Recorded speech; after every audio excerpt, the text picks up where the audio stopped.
Muito bem, boa noite a todos. Mais uma vez sejam bem-vindos à nossa Academia Online de Direito Canônico. Hoje com o nosso segundo encontro sobre Teologia Jurídica do Direito Canônico. Como vocês estão vendo aí, né, eu coloquei aqui a fundamentação teológica e jurídica do direito canônico, a necessidade do direito canônico na Igreja, e aí vem a nossa página, né, Teologia Jurídica do Direito Canônico. Nosso grande objetivo aqui, como vimos na aula passada, questões foram surgindo o que é esse direito? A Igreja, que é essencialmente o corpo místico de Cristo, como define bem o Concílio Vaticano II, será que essa Igreja precisa de fato de um direito canônico? Será que a Igreja, corpo invisível, precisa de um direito canônico? Ora, essa posição ela foi muito estudada e nós vamos ver aqui várias compreensões. Então, a título de introdução, nós temos aí, não basta constatar que a Igreja tem o seu próprio direito canônico desde o início, desde a Igreja primitiva, como vimos na aula passada, né? Lembre daquilo que nós vimos na aula passada sobre as fontes da Igreja, as fontes do Código de Direito Canônico. O porquê da Igreja ter um direito peculiar nos remete para o alicerce, nos fazendo interrogar acerca do motivo e da necessidade do direito na Igreja. Quando eu falo alicerce aqui, nós vamos lembrar, por exemplo, do texto de Mateus, no capítulo 7, que ele fala da casa construída sobre a rocha. Ou seja, é preciso construir a casa sobre a rocha para que as paredes não venham a cair. Lucas, por exemplo, traz uma imagem também muito interessante, que é avance para águas mais profundas. Ou seja, como é que eu vou avançar para essas águas mais profundas, construir essa casa sobre a rocha, né, para que ela não venha a cair?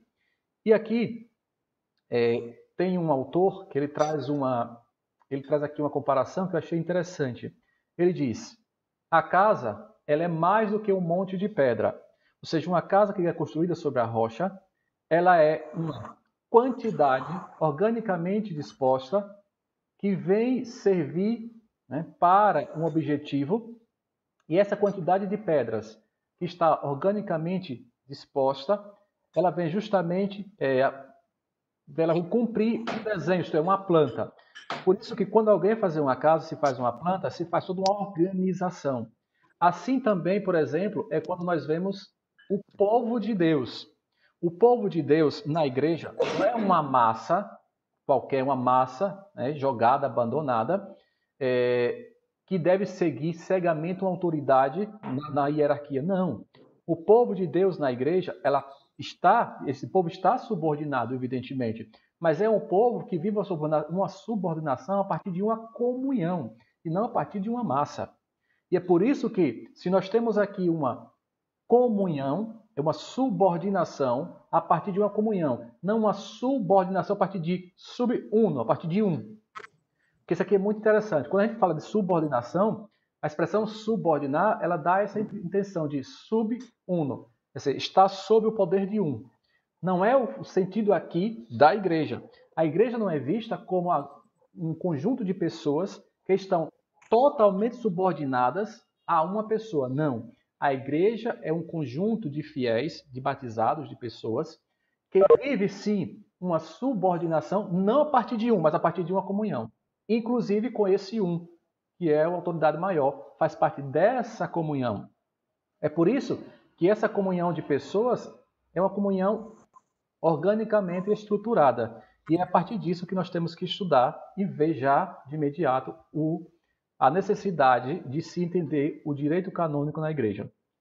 Nesse sentido, o Concílio Vaticano II trouxe a renovação do direito canônico. Isso se fez com o direito canônico e a teologia, com que elas tivessem mais uma vez uma relação tensa. Porque lembremos, a relação entre direito canônico e teologia sempre foi tensa. O Papa Paulo VI, ele chegou a dizer o seguinte: poderíamos dizer que a dificuldade de hoje em viver a fé, o que acarreta uma crise da fé, levou à busca do justo lugar e significado que tem na igreja o direito. Ou seja, o Papa aqui está associando a crise de fé à não compreensão do significado dentro dessa igreja do direito. Veja como isso é importante, né? Mas quando o Papa Paulo VI disse isso, é porque a situação já estava extrema, né? Porque ainda hoje nós vemos vários fiéis, vários católicos, inclusive ordenados, com a seguinte afirmação de que o direito ele é desnecessário. E é por isso que nós quisemos hoje refletir sobre essa questão. Com o novo currículo das faculdades e institutos de direito canônico, é criada, portanto, uma nova disciplina. Dada a importância do direito canônico, se criou, portanto, uma disciplina chamada Teologia do Direito Canônico. E aí nós vamos perceber como isso é importante, a teologia do direito canônico. E aí pergunto, talvez de maneira mais objetiva, possamos fazer as seguintes perguntas. O canonista é teólogo ou é jurista? É possível que seja somente jurista e não teólogo? Ou talvez ao mesmo tempo teólogo e jurista? E aqui eu quero muito bem que tenhamos presentes aqui, teólogo e jurista. Por quê? Porque nós precisamos entender que é muito importante, eu diria, é impossível compreender um canonista que não seja jurista. É impossível. Um canonista que não seja um jurista. Isso é impossível. Sobretudo a partir do século XII. Século XII, vocês lembram da aula passada, foi quando nós começamos a ter a ciência do direito canônico, através do famoso decreto de Graciano, que refletimos na aula passada. Através do decreto de Graciano, se inaugurou uma nova forma de se ver o direito canônico a partir de ciência. Portanto, o direito canônico passou a ser uma ciência. Se passou a ser uma ciência com objeto próprio, com estudo próprio. Ou seja, ela se desvinculou, né, da teologia. Até então ela estava totalmente vinculada. E aí tem um pensador, né, que ele vai dizer o seguinte, basta que se analise de maneira jurídica para se observar que o canonista é um jurista. E aí poderia se perguntar, e esse canonista jurista, ele é teólogo? Eu poderia dizer, por exemplo, que um ateu é canonista? Que uma pessoa que não é batizada é canonista, é jurista? Aí continuam as perguntas. Uma das possíveis respostas está: como se analisa o fato jurídico? Quem o analisa e como ele está sendo efetuado? Essas são as perguntas basilares para nós termos a resposta dessa relação direito canônico e teologia. A constatação de que se está tratando de uma realidade peculiar, que é a Igreja, faz com que o estudo do direito eclesial fique mais instigante e, eu diria mesmo, bem mais interessante. Até o início do segundo milênio, mais precisamente até o tempo de Graciano, lembrem, né, o decreto de Graciano, lá de 1140, o famoso, né, decreto de Graciano, pai do direito canônico, a teologia e o direito eclesial estavam juntas, andavam de mãos dadas, se misturavam. A necessidade de separação ocorrida não pode significar uma oposição ou separação, ou como se fossem antagônicas, não. Quando houve esta independência entre o direito canônico e a teologia, não quer dizer que se tornaram antagônicas, ao contrário, elas se complementam, cada uma na sua especificidade. Porque antes se misturava, não se sabia o que era teologia, não sabia o que era direito, era mistura. Agora se sabe que uma não é a outra, mas que uma contém a outra. Essa é a grande novidade aqui. Aí verifica-se que o direito canônico e a teologia estão interrelacionadas, embora sejam ciências diferentes, como bem nós colocamos aí. E aí nós temos o objeto material, que eu quis colocar para diferenciar o objeto material e o objeto formal, como qualquer ciência, tem objeto material e formal. O objeto material, tanto para a teologia quanto para o direito canônico eclesial, é a própria igreja. Igreja é objeto material, é a própria igreja. Pois ambas procuram entender e relacionar aquilo que também é objeto da nossa fé. Já o objeto formal são diferentes, né? Porque a igreja é objeto das duas, evidentemente. Já o objeto formal, para a teologia, é a própria fé. fé essa que foi revelada pelo próprio Cristo, né? E para o direito canônico, é essa realidade teológico-jurídica. Por isso que não se pode separar teologia, ou melhor, não se pode opor teologia e direito. Porque a teologia e o direito são objeto formal do próprio direito. O direito canônico visa justamente estudar e entender na sua formalidade, né? Ou seja, esse aspecto do ponto de vista imaterial, busca entender essa realidade jurídica e teológica que formam essa igreja, que é a igreja visível e invisível, corpo de Cristo. Aqui eu coloquei essa observação muito interessante. Deve-se evitar, né, por exemplo, o teologismo do direito canônico. O que é o teologismo? É reduzir o direito canônico à teologia. Direito canônico não é teologia. Se eu digo que o direito canônico é teologia, isso é teologismo. Não é positivismo. Dizer que o direito canônico é o que está positivado e o que está somente ali é positivismo. Não esqueça, o direito canônico não é o que está no código simplesmente. O direito canônico é o corpo dessa igreja, que está parte dela positivada. Mas aquilo que está no código, nós vamos estudar o código, é bem inferior àquilo que é a complexidade, né, daquilo que é o direito canônico. Como nós vimos, o direito canônico envolve todo aquele contexto, todas aquelas fontes que não tem como, por exemplo, constar num código positivado. Por isso que não se pode reduzir a um positivismo, ao juridicismo, ao sociologismo, ao filosofismo, etc. Né? Ou a outras questões, democratismo. Por quê? A igreja ela não é uma realidade democrática. A gente vai ver isso muito bem depois, quando estiver estudando o código. Não existe uma democracia. Né? Existe sim uma comunhão que vai muito além disso. Muitas vezes, nós temos que entender que na igreja existe uma hierarquia, mas uma hierarquia de serviço, de comunhão. E é por isso que foge a uma estrutura estadista, porque no Estado nós temos uma estrutura diferente. E aí eu coloquei algumas perguntas. Cabe ao canonista, melhor, algumas observações, né? Cabe ao canonista olhar a juridicidade da igreja e não ao teólogo, ao jurisconsulto ou ao jurista. Cabe ao canonista olhar a realidade social na qual a igreja é chamada a atuar, e não ao sociólogo. Cabe ao canonista olhar a dimensão axiológica do direito eclesial e não ao filósofo. Cabe ao canonista olhar os percalços ao longo do tempo e que atuaram a igreja, influenciando a igreja o seu direito e não ao historiador ou ao historiógrafo.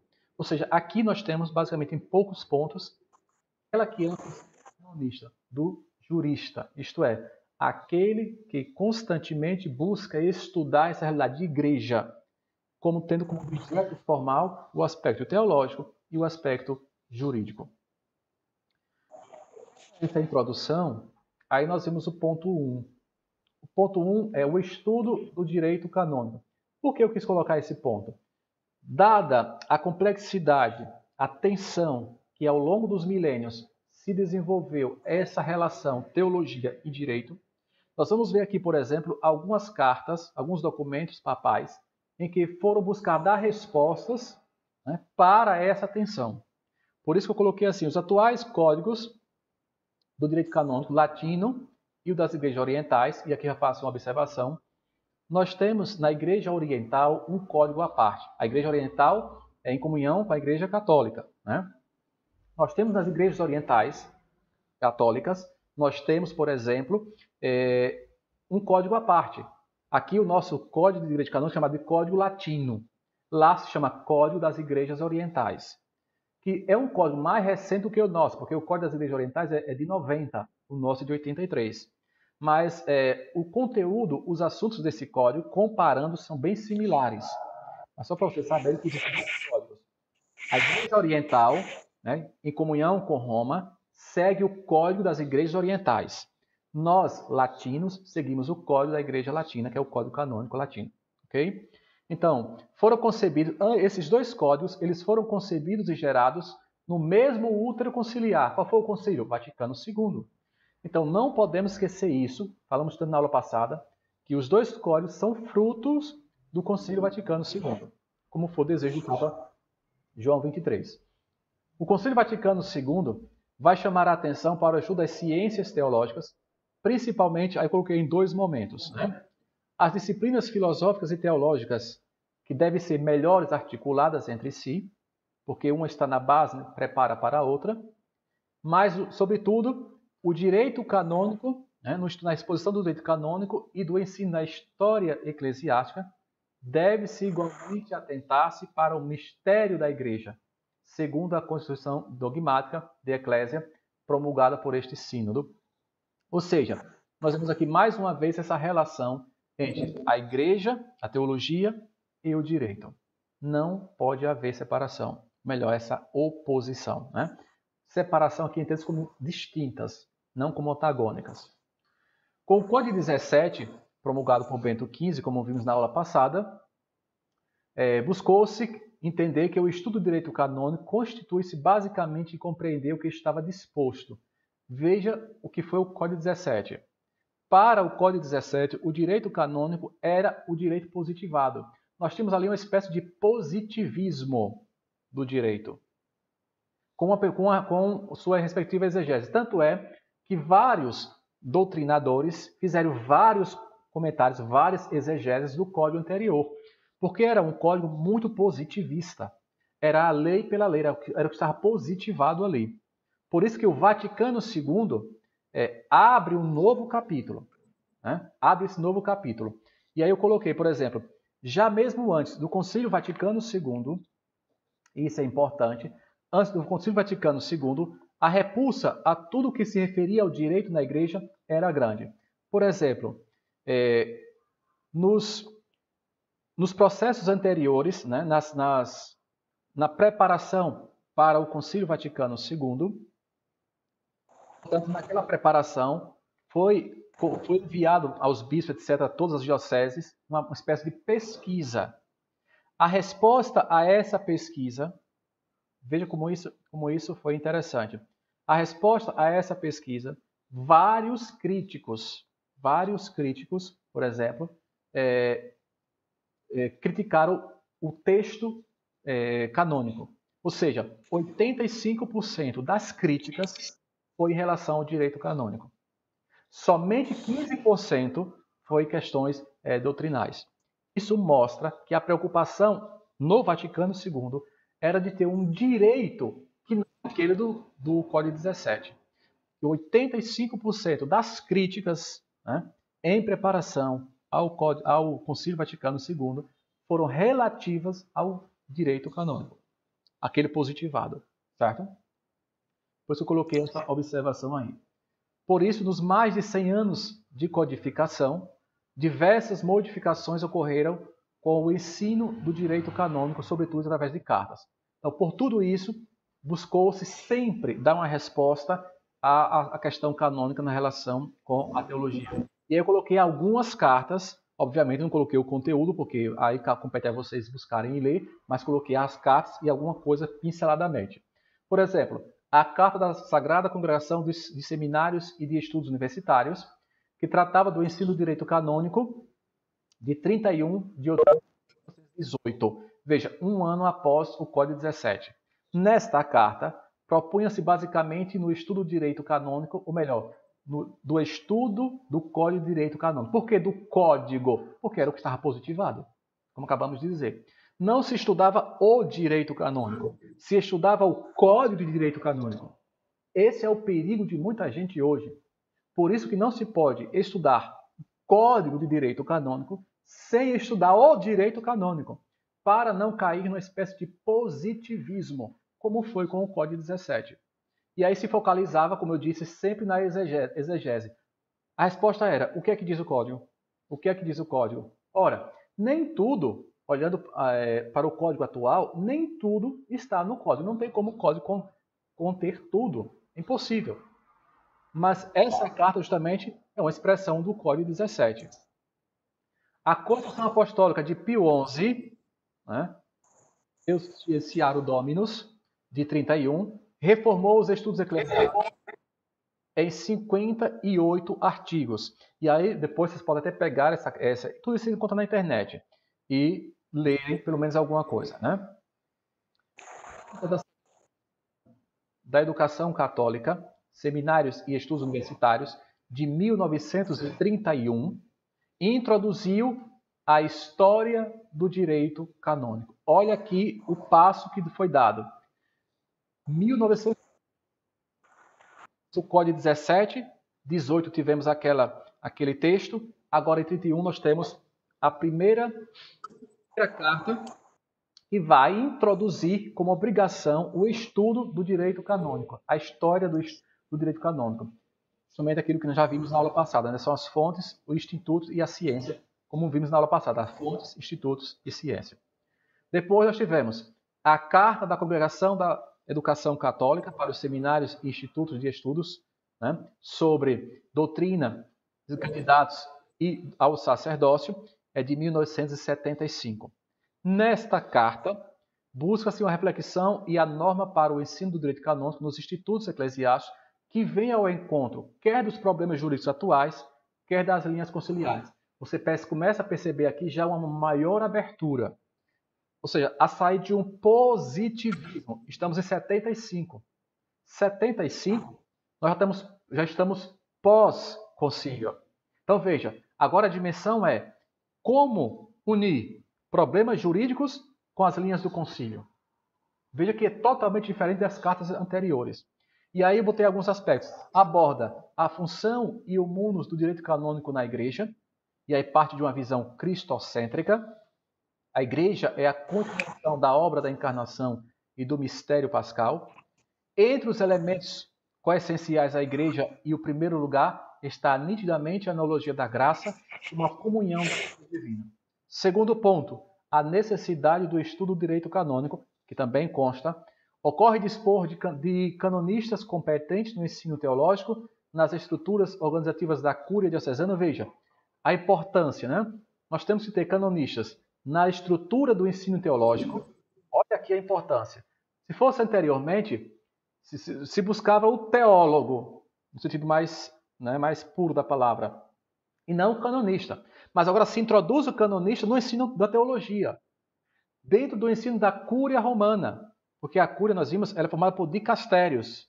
Então, dentro dessas instituições, também se estabeleceu a figura dos canonistas, dentro dos tribunais eclesiásticos, ou seja, nós passamos a ver agora uma elasticidade da presença do canonista dentro dessa estrutura eclesial.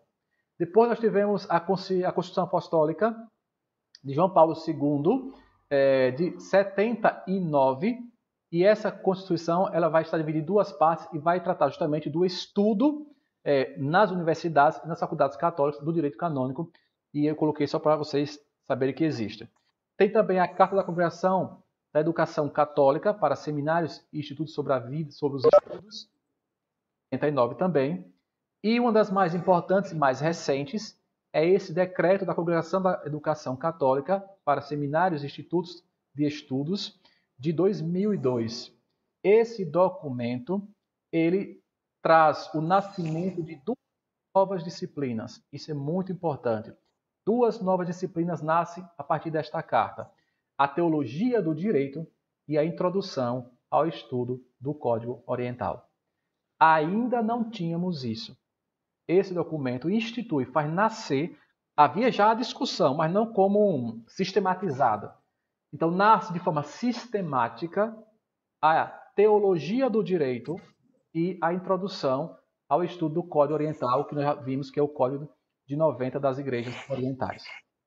Esse capítulo aqui eu quis colocar para vocês perceberem a importância que tem a teologia e o direito e como se buscou, ao longo do tempo, dar uma resposta para essa questão.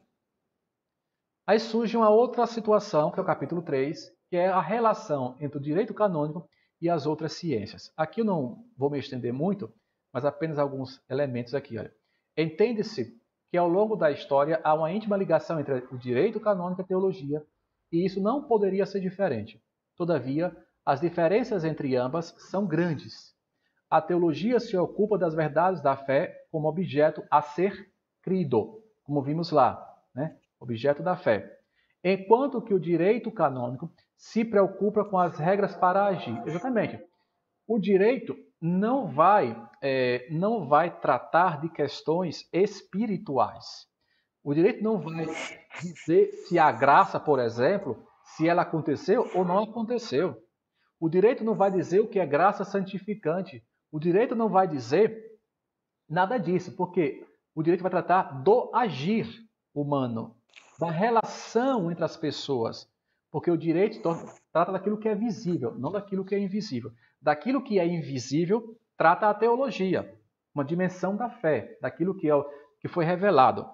Do aspecto visível da igreja, ou seja, a comunidade de povo de Deus, esse povo de Deus que se reúne, que forma uma comunhão no mesmo Senhor, no mesmo sacramento, aí sim entra a dimensão jurídica, para, junto com a dimensão teológica, organizarem e manterem a comunhão dessa igreja povo de Deus. E aí o direito canônico e a teologia ao longo do primeiro milênio esteve muito dependente, e aqui eu trouxe um esquema, né? Foi com o decreto de Graciano que teremos a, entre aspas, separação entre direito canônico e teologia. E aí eu trouxe aqui esse esquema para vocês entenderem, tá vendo? Nesse esquema aqui, primeiro, teologia e direito canônico. Ora, no primeiro milênio, nós vimos aqui até o ano 1140, com o decreto de Graciano, que é quando a ciência do direito canônico começa a ser estudada, ela surge. Então nós temos aí essa relação. Veja que nessa imagem aqui nós temos, uma está dentro da outra. Havia essa mistura, né? Não se sabia quem era quem. Teologia e direito canônico pareciam a mesma coisa.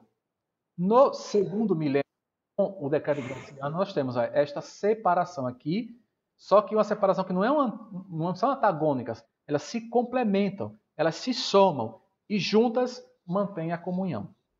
Então esse esquema aqui ajuda a entender o que foi o primeiro milênio e o que foi o segundo milênio. Em se tratando da ciência do direito canônico, embora não tenhamos uma relação de dependência, não se pode conceber dentro de um antagonismo absoluto, e já falei isso, que fique muito claro. E aí eu entro no quarto ponto, o mais importante de todos, e o mais denso. E aí eu peço a vocês que tenham muita paciência, vamos aqui a mais detalhes, porque é o ponto mais importante. A fundamentação da teologia do direito canônico ao longo da história. Isso é muito importante. Existiu sempre uma relação conflituosa, já vimos, na igreja desde a sua origem, entre caridade e direito. Aquilo que é contingente humano, aquilo que é transcendente, espiritual. Aquilo que é universal, aquilo que é particular. Aquilo que é histórico, ou seja, humano, visível, aquilo que é escatológico. Aquilo que é instituição, portanto visível, aquilo que é carisma. Lei, evangelho, graça. Jurídico e pastoral, que são os termos hoje que mais a gente ouve, são esses aqui, né? Direito e pastoral. Ou seja, são sinônimos de caridade e direito, contingente e transcendente. Hoje se traduz por jurídico e pastoral. É aquela ideia, você é um pastor pastoralista. Então, se é um pastoralista, tem uma aversão ao canonista, porque a ideia é essa. Por que isso? Porque justamente ainda não compreendeu essa relação e vive essa tensão que sempre foi presente na igreja. Porque a compreensão que se tem ou se é canonista ou se é pastoralista. Mas poucas pessoas conseguem compreender que há essa relação entre o jurídico e o pastoral.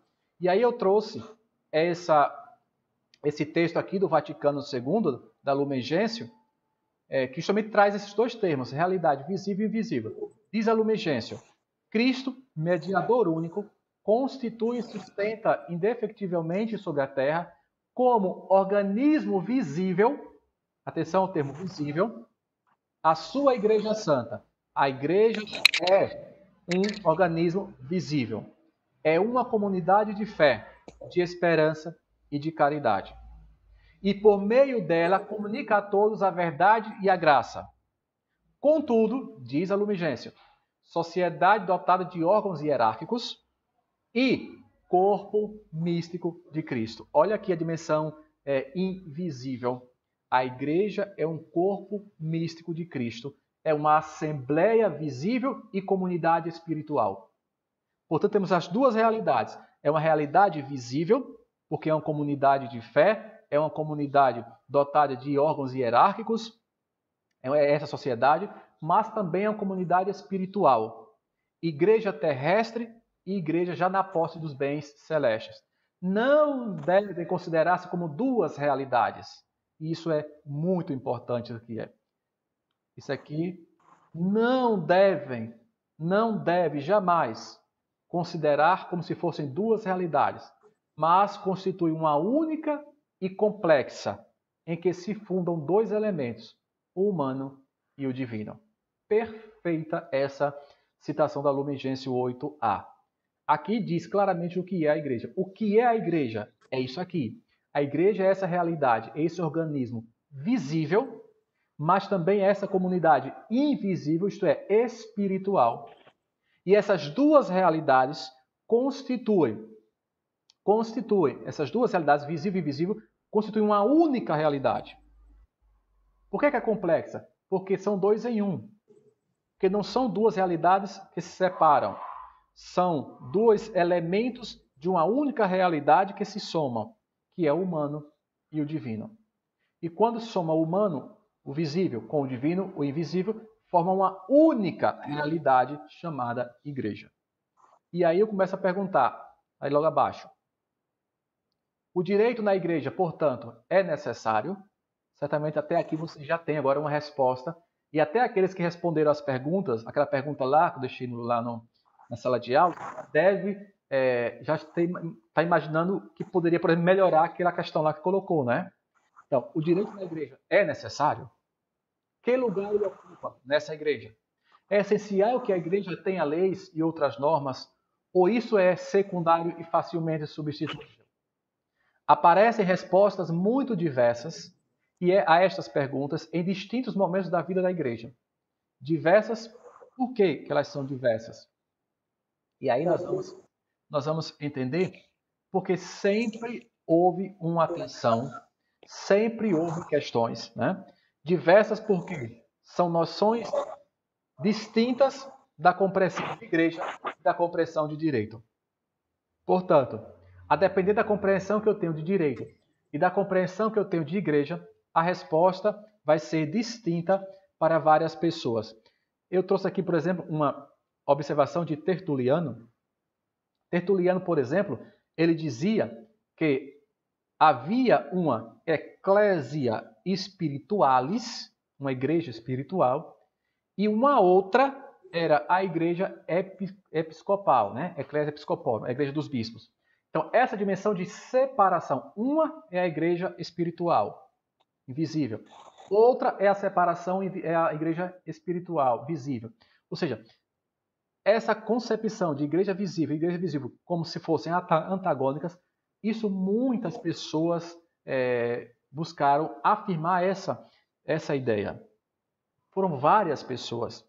Então a gente percebe muito claramente que quando não se tem uma compreensão correta do que é a igreja, e a compreensão correta da igreja está nessa citação da Lumen Gentium, que eu acabei de ler para vocês, é esse organismo vivo, visível, é essa comunidade espiritual, é essa igreja terrestre, já em posse dos bens celestes, que não são duas realidades que se opõem, mas dois elementos que constituem de forma única e complexa uma única realidade chamada igreja através do elemento humano e do elemento divino. Muitas vezes se parte de concepções não só distintas, mas também opostas do direito da igreja, e se chega a uma fundamentação também distinta do direito da igreja de sua natureza jurídica. E aqui agora eu chamo a atenção para vocês as várias visões que se foi criando a partir dessa concepção. Eu trouxe aqui acho que umas 6 ou 7 visões, e nós vamos ver cada uma delas, porque isso é muito importante, autores muito interessantes ao longo da história, que tiveram uma concepção de igreja diferente e por isso entenderam a relação teologia e direito diferente. E o primeiro deles aí é da visão evangélica do direito da igreja. Veja, é visão evangélica. Eu trouxe aí o primeiro deles, Martinho Lutero, muito conhecido. Para Martinho Lutero dizer, segundo ele, existem duas igrejas. Duas igrejas. Uma é a igreja espiritual, abscondita, ele usa esse termo, abscondita, isto é, escondida, sobrenatural, na qual existe só o direito divino, que afeta o âmbito interior da pessoa e que não pode ser expressa em normas humanas. E a outra, segundo ele, seria, e aqui está, a igreja visível, que é a igreja exterior, humana, na qual existe um direito de origem humana, que não faz referência aos atos exteriores do homem, que não é vinculante no fórum consciente e que não tem nenhum significado salvífico, já que se salva somente pela fé. O que é que Lutero está dizendo? Existem duas igrejas. Uma é a igreja visível e outra é a igreja invisível, sobrenatural, escondida. Ora, segundo ele, como existem duas igrejas, a igreja invisível, separada da visível, não precisa de direito, porque o direito não vai legislar, não vai regular aquilo que é espiritual. Veja, essa posição ela foi muito forte na época, né? Aqui no século XVI nós estamos na época. Qual é o problema disso? Continua aqui. Assim, o direito que esta concepção permite na igreja visível é um direito muito paralelo ao direito civil. Porque o direito civil regula a vida civil, regula as relações civis. O direito civil não vai tratar daquilo que é espiritual. O direito civil não vai tratar daquilo que foge à realidade visível. Porque direito trata de relações. Sejam relações civis, sejam relações em âmbitos que envolvam crimes, sejam relações em diversos campos, mas direito estatal, e aí engloba todos os ramos do direito, né, do Estado, direito estatal trata de relações, não vai tocar em âmbito de fé. Aqui, no Código de Direito Canônico, no direito canônico, nós vemos que o direito canônico trata de questões de teologia. E a teologia tem como objeto a própria igreja e como objeto formal a própria profissão de fé, isto é, a fé. Por isso que você tem essa relação. Só que Lutero entendia o quê? Ora, a igreja invisível é a igreja lá, daquilo que é invisível. É a igreja que não se vê, está escondida, sobrenatural, ponto.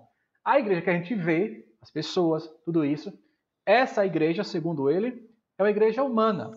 Se é uma igreja humana, ela não tem nada a ver com a igreja visível, invisível.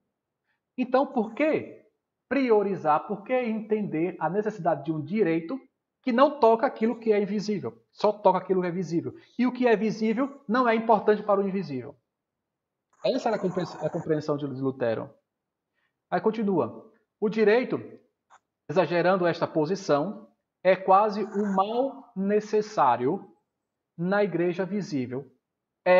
E essa expressão ele usa, opus satanae, obra de Satanás. Para Lutero, o direito é uma obra de Satanás. Por quê? Porque aquilo que foge da estrutura invisível não diz respeito àquilo com a ordem salvífica. Porque, para Lutero, nós sabemos que a fé salva, basta a fé. E fé não precisa de direito. Por isso que aquilo que está relacionado ao direito é obra de Satanás. Por quê? Se não está vinculado à fé, portanto, à salvação, não pertence ao aspecto, né, salvífico, portanto, não pertence ao próprio Deus. Se não pertence a Deus, é obra de Satanás. Veja que situação aqui Lutero entendeu o direito a partir de uma concepção de igreja que ele teve. Qual foi a concepção? Uma igreja totalmente antagônica, a visível com a invisível. Por isso que o direito foi entendido dessa forma. E aí nós vamos para um segundo autor, também protestante, Rudolf Sohn, muito estudado dentro da literatura canônica. Rudolf Sohn, ele parte desse princípio aqui. Esse termo aqui ele usa todo instante em suas obras. Vou até colocar aqui de vermelho para que vocês não esqueçam mais quando eu falar nesse termo, eu me refiro a ele. Rudolf Sohn, ele diz o seguinte: há uma incompatibilidade entre a igreja e o direito. Veja, Lutero ainda foi menos prejudicial do que Zon. Lutero dizia, há o direito para a igreja visível. Como a igreja visível não há necessidade para a salvação, porque o que salva é a fé, não se precisa de um direito. Mas ele entendia que o direito era para a igreja visível. Rudolf Zon, ele vai ao extremo. Ele diz, há uma total incompatibilidade entre a igreja e o direito. Ou seja, se há uma incompatibilidade entre a igreja e o direito, ele acaba totalmente com a necessidade do direito. Ele está dizendo, a igreja não precisa do direito canônico. É a afirmação dele, né, claramente nessas linhas. A igreja não precisa do direito canônico. E aí diz, ele parte de uma concepção não só espiritual, mas diretamente espiritualista da igreja. Exatamente. Na qual tudo o que não é espiritual é alheio à igreja. É humano. Este autor tem uma concepção positivista do direito, que não tem uma origem na natureza do homem, mas que nasce diretamente do Estado. E é por isso que ele diz, há essa incompatibilidade. O direito, então, não pertence à essência da igreja. Veja que frase forte, né? O direito não pertence à essência da igreja, porque a igreja é só caridade. E a caridade não tem como ser regulada pelo direito. Não sei se vocês estão conseguindo compreender, qualquer dúvida, ao final vocês perguntam, porque acho que compreender esses autores é importante para nós sabermos a tensão que se gerou e que hoje nós estamos refletindo para quando chegarmos a estudar o código, vamos ter presente muitas coisas que foi reflexo dessas tensões. Então, Zon vai dizer, há uma completa incompatibilidade. Uma coisa é a igreja, outra coisa é o direito. São incompatíveis, são antagônicas, não se misturam. Não tem como unir essas duas. O direito não pertence à essência da igreja. A igreja não precisa do direito, porque a igreja é só caridade. Essa é a visão dele. Assim, o direito, desde essa visão positivista, segundo ele, é necessário, mas fora do que é a igreja, porque a igreja é caridade. Assim se coloca a posição entre igreja, a oposição entre a igreja do direito e a igreja da caridade, que são irreconciliáveis ou incompatíveis entre si. Aqui você percebe claramente que Zon, ele acaba de uma vez por todas com o direito divino, com o direito revelado, né? Que nós vimos é uma das fontes do direito canônico, é o direito divino. Acaba totalmente com a existência do direito divino e do direito revelado. Porque se não há, ou melhor, do direito natural, se não há o direito natural, né? Se não há um direito divino revelado, portanto, através do texto evangélico, como é que eu vou afirmar isso? Porque não há direito natural, segundo ele, é direito revelado, segundo ele. Se não há direito revelado, a igreja, que é caridade, não há necessidade de direito, porque o direito ele vem regular relações. A igreja é puramente, usando o termo de Lutero, uma igreja é puramente sobrenatural, abscôndita, portanto, escondida, não precisa desse direito. Então, essas são as posições na literatura canonística que mais se critica, porque ele chega ao ponto de romper, de uma vez por todas, essa relação entre o direito e justamente a igreja. Ou seja, entre a teologia e o direito. Tudo parte da concepção de igreja. Outro teólogo protestante, Karl Barth, ele tem uma posição, digamos, mais sutil, mais tranquila. Ele parte da concepção do direito como ordem. Isso é importante. Ele vê a igreja a partir de uma ordem. Cristo é o modelo dessa ordem perfeita. Cristo é o cabeça, é o modelo dessa ordem, dado que nele Deus se reconcilia com o mundo. E a diz ele, Cristo é a lei vivente da igreja, que deve ordenar-se sempre a seu fundador. E aí, o direito eclesial, que não suplanta a Cristo como lei vivente da igreja, diz ele, esse direito eclesial é um direito humano que ordena a comunidade em total subordinação a Cristo, Cristo que é lei vivente. E aí, se você pergunta, no final você faz? Certo? Se formos entender essa concepção de direito aqui para Karl Barth, veja que ele parte. Não, o direito, ele vem estabelecer uma ordem. Ok. Esta ordem tem Cristo como cabeça. Cristo é o chefe dessa ordem. Né? E aqui eu lembrei de um outro autor que não tem nada a ver, mas Agostinho ele fala também que existe uma ordem de amar. Né? E justamente uma ordem. A igreja ela está dentro de uma ordem do amor. Né? Agostinho coloca uma ordem de amar. Aqui ele vem colocar justamente o direito como ordenador dessa comunidade visível. E aí eu trouxe os 4 pontos que ele vem justificar. O direito eclesial, o primeiro, está na língua italiana, porque eu peguei de um autor italiano, mas eu vou lendo aqui para vocês.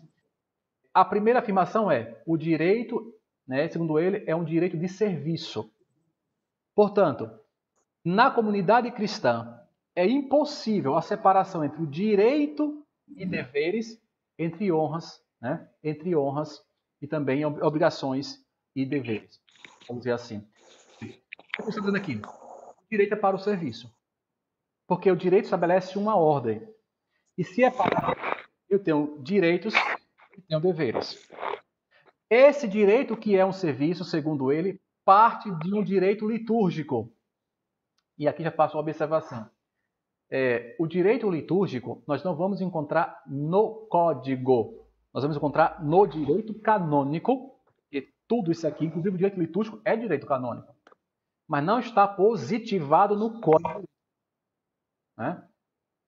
Por isso que é importante entender muito bem isso. O direito litúrgico é direito canônico, mas não está positivado no código canônico. O código não traz nenhum dispositivo regulador sobre a liturgia. Apenas menciona um cânon dizendo que as normativas litúrgicas devem ser vistas a partir de normas próprias. Né?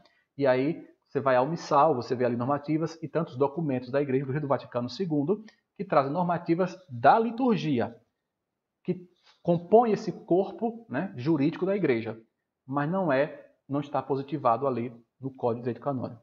Então, segundo esse autor, esse direito de serviço ele parte da liturgia, né? A liturgia como centro dessa realidade, dessa comunidade cristã.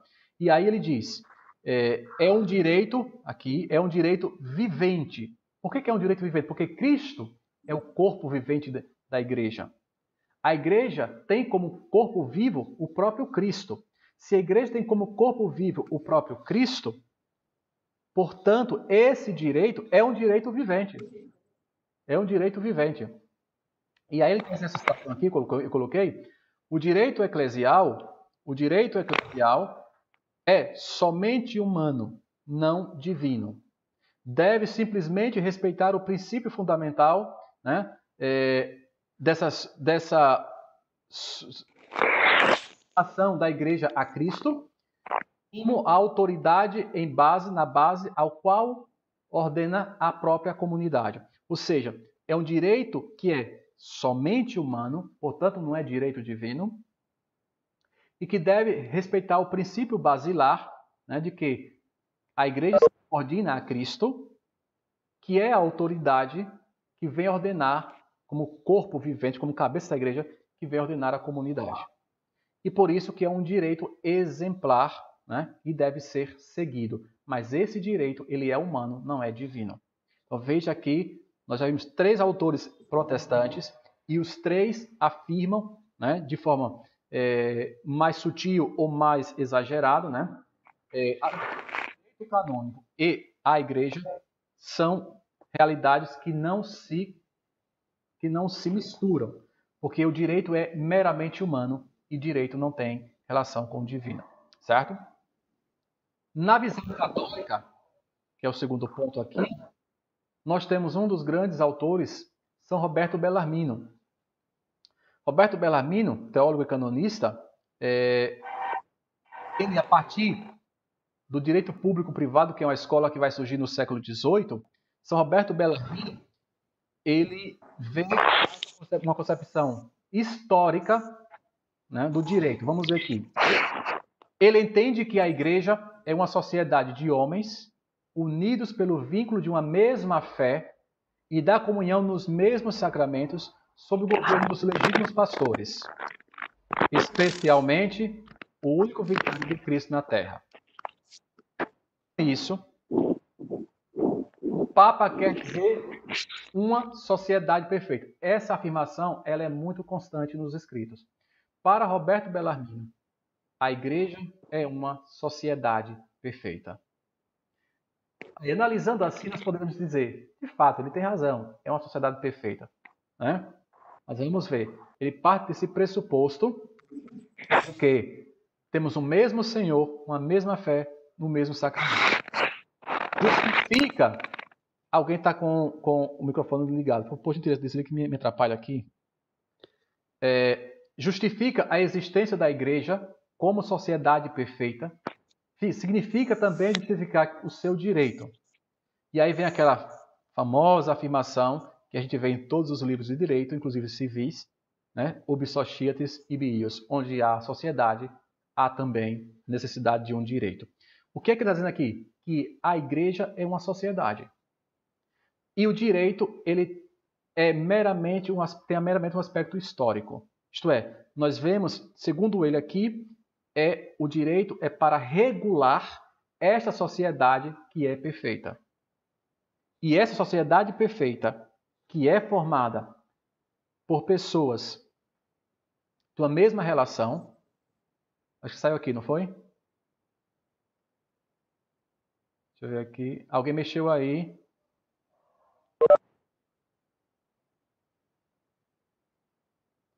Alguém mexeu aí que coisou aqui. Deixa eu voltar aqui. Estão vendo a minha tela?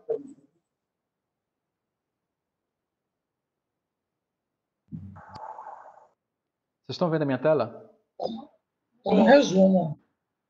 Se porque alguém mexeu aí e entrou um resumo que não é o meu. Ainda não está aparecendo o seu resumo, padre. Alguém mexeu. Agora não está aparecendo nenhuma tela compartilhada. Pronto. Voltou normal. Voltou sim. Então, ninguém compartilhe nada, viu? Não me atrapalha aqui. Então, nós estamos falando de Roberto Bellarmino, que fala que a Igreja é uma sociedade perfeita. Onde há uma sociedade, precisa-se, portanto, de um direito. Isso é verdade. Onde eu tenho a sociedade, eu tenho o direito. Né?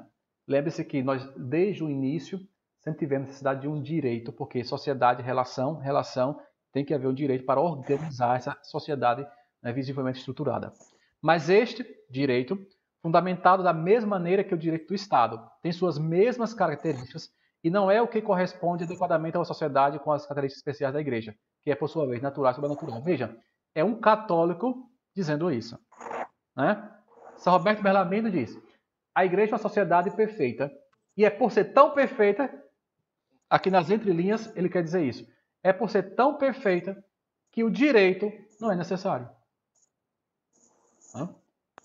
Por quê? Porque o direito canônico tem as mesmas raízes, as mesmas características do direito estatal. E como o direito estatal não tem nenhuma vinculação com a dimensão da fé, assim também, né, por consequência, o direito canônico, que tem as mesmas características do direito estatal, também não tem essa vinculação, né, com a igreja sobrenatural, a igreja natural. Veja que o termo aqui sobrenatural, lá de Lutero, se repete, dito por um grande canonista. Né?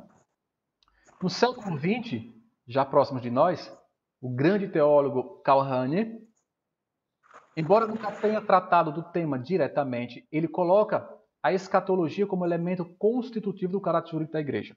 Segundo ele, é impossível existir a igreja sem o ministério, e ele fala muito sobre essa questão do ministério, e sem a igreja será impossível a presença definitiva e escatológica de Cristo no mundo e na história. Daí que o direito se torna necessário à estrutura jurídica da igreja. Muito importante isso aqui. Vou até grifar aqui para vocês terem presente. Para Karl Rahner, é impossível existir a igreja sem o ministério. E sem a igreja será impossível a presença definitiva escatológica de Cristo. Não pode existir a igreja visível, vamos tentar traduzir aqui, e a igreja invisível separadamente. E ele diz, como existe a igreja ministério e a igreja escatológica, aqui é o termo que eu estou usando, não é que são igrejas diferentes, mas uma igreja que é ministério e uma igreja que é escatológica, está presente na realidade concreta do homem, na história da vida dos homens. Esta igreja, portanto, tem a necessidade de uma estrutura jurídica. E se tem necessidade de uma estrutura jurídica, precisa do direito canônico. E aí ele diz, o direito torna-se expressão vinculante do ministério. Por quê? Porque o direito é a expressão dessa comunidade igreja. A razão teológica, porque o ministério no Novo Testamento necessita de uma forma jurídica, ele não explica. Apenas indica que a igreja é uma comunidade de salvação e a igreja tem uma estrutura societária, isto é, uma estrutura humana. E por ter uma estrutura humana, ela necessita, obviamente, de um direito. Portanto, aqui nós temos que ver que ele coloca aqui a igreja, a necessidade desse direito, do direito canônico, já é uma posição mais recente e mais próxima daquilo que o Concílio Vaticano II estabelece, embora não seja ainda totalmente aquilo que o Concílio estabelece, mas já bem mais próxima do que daquela posição, por exemplo, de Roberto Bellarmino. Depois nós temos o direito público eclesiástico da famosíssima escola de Würzburg. Essa escola ela é muito estudada, porque existem vários autores, né? E aí eu coloquei alguns deles, os mais conhecidos. Aqui nessa escola, o direito público eclesiástico, que surgiu no século XVIII, na Alemanha, a partir dessa escola, visava o quê? A função era de natureza apologética. Ou seja, o direito aqui, nessa escola, a escola pública eclesiástica, né, que é alemã, o direito aqui ele tinha mais uma natureza apologética. A visibilidade institucional da Igreja Católica e seu direito de cidadania como sociedade perfeita, aqui a menção a Roberto Bellarmino, torna-se diretrizes fundamentais de uma batalha cultural voltada, por um lado, contra a teoria colegial protestante. E aí, quando fala protestante, lembremos sobretudo de Lutero, de Zon e de Barth, né, Calbar, né? São os três que nós vimos aqui. Segundo a qual a origem da igreja deveria ser reconduzida à conclusão de um pacto e por outra contra o Estado absolutista e secularizado. E aí os principais autores eu trouxe aqui e abaixo temos um texto que vem esclarecer a posição de Samuel von Pufendorf. Esse autor ele foi muito estudado dentro dessa escola, por quê? Porque ele traz uma posição bastante extremista, né? Por isso eu quis trazer esse autor, né? Dentre aqueles que poderia trazer aqui, são vários, mas eu trouxe a posição dele. O impulso propulsor ao novo metodológico da escola de Würzburg foi dado pela reação católica generalizada às teses de Pufendorf. E aqui nós já vemos por que a escola surgiu. A escola surgiu para responder à tese desse autor, que dizia o seguinte: ele concebia a igreja como uma sociedade equalis. Que é a sociedade equalis? Uma sociedade de iguais. Segundo ele, a igreja é uma sociedade de iguais, ou seja, como um tipo de associação privada submetida à jurisdição do Estado, que o Estado, segundo ele, é a única sociedade desigual, que possui a plenitude do poder e o império constitutivo próprio. Essa expressão aqui, a gente precisa refletir muito bem. Segundo Pufendorf, que é o autor alemão, ele diz: a igreja é uma sociedade de iguais. Todos somos iguais. Por que somos iguais? Porque nós formamos uma associação privada. Para ele, a igreja é uma associação privada, é uma associação de iguais.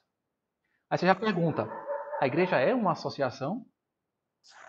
É a coisa da igreja, é de uma associação? Então, a igreja é uma associação privada. E por ser uma associação privada, essa igreja ela está submetida à jurisdição do Estado. Porque para ele o Estado é o único que forma uma sociedade de desiguais.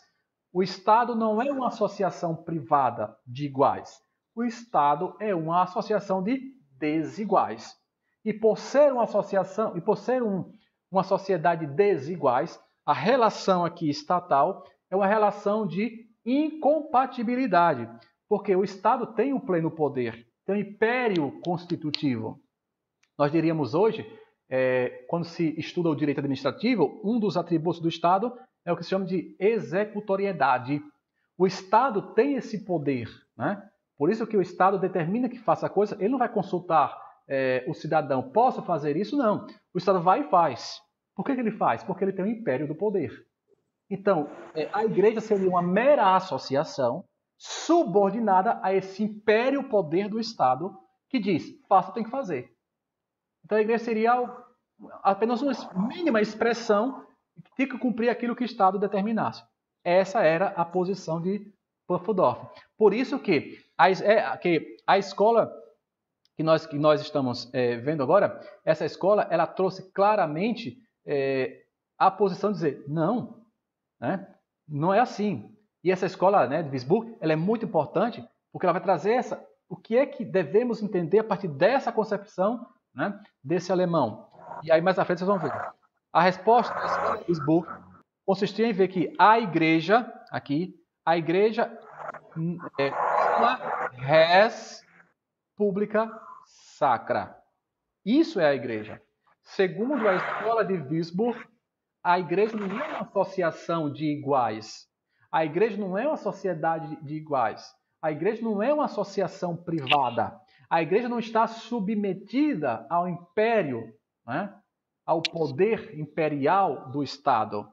Mas a igreja, para a escola de Würzburg, a igreja é uma res pública sacra. Isto é algo público sagrado. É uma realidade pública sagrada. Tem que ter razão. É uma realidade, uma instituição, um organismo visível, público, mas sagrado. E aí você percebe que, contrário à posição de Pufendorf, temos aí o termo sagrado. Que, diz a escola, a diferença do Estado, e independentemente dele, não pode ser considerada de menor valor. Por que a escola diz isso? Porque Pufendorf dizia que a igreja é uma mera associação privada, portanto, ela era bem inferior e ela somente estava subordinada ao Estado. Por isso que a escola diz isso.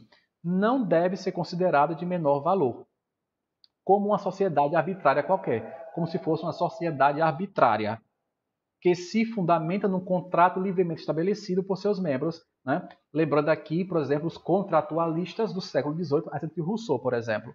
Né? A igreja não tem aqui um contrato social. Não existe aqui um contrato social. Né? A igreja não fez um contrato com o Estado. Ao contrário, a igreja, antes, a força do fato de ser fundada por Cristo, a sociedade dos fiéis é uma sociedade necessária. E aí nós temos a definição da escola. A igreja é uma societas necessária, isto é uma sociedade necessária. É uma sociedade pública sagrada.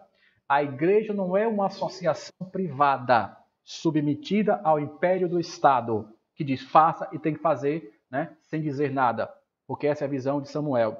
Mas, ao contrário, diz a escola, a igreja é uma sociedade necessária.